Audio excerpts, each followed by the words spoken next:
வெகு காலத்திற்கு முன்பு சிறிய தவளைகள் பல ஒன்று சேர்ந்து ஒரு பந்தயத்திற்கு ஏற்பாடு செய்தன. மிகப்பெரிய கோபுரம் ஒன்றில் ஏறி அதன் உச்சியை அடைய வேண்டும் என்பதுதான் பந்தயத்தின் இலக்கு.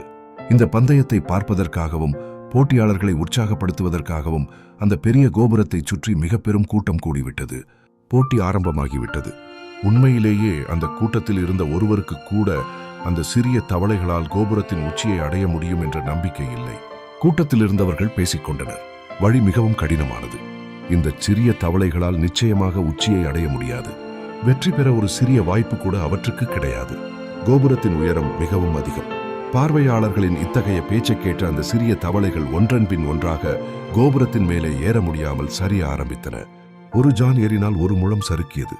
தொடர்ந்து உற்சாகத்துடன் இருந்த ஒரு சில தவளைகள் மட்டும் மேலும் அதிக உயரத்திற்கு ஏறிக்கொண்டிருந்தன. கூடியிருந்த கூட்டம் தொடர்ந்து கூக்குரலிட்டது. இது மிகவும் கடினமான விஷயம். உங்களில் ஒருவரும் உச்சியை அடையப் போவதில்லை.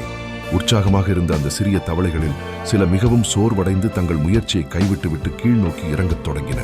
ஒரே ஒரு தவளையை தவிர அனைத்து தவளைகளும் தங்கள் முயற்சியை கைவிட்டுவிட்டன. அது மட்டும் தொடர்ந்து மேலே மேலே ஏறிக்கொண்டே இருந்தது. அது தன் முயற்சியில் சற்றும் மனம் தளரவில்லை. அது மிகுந்த பிரயத்தனத்துடன் கோபுரத்தின் உச்சியை சென்றடைந்தது.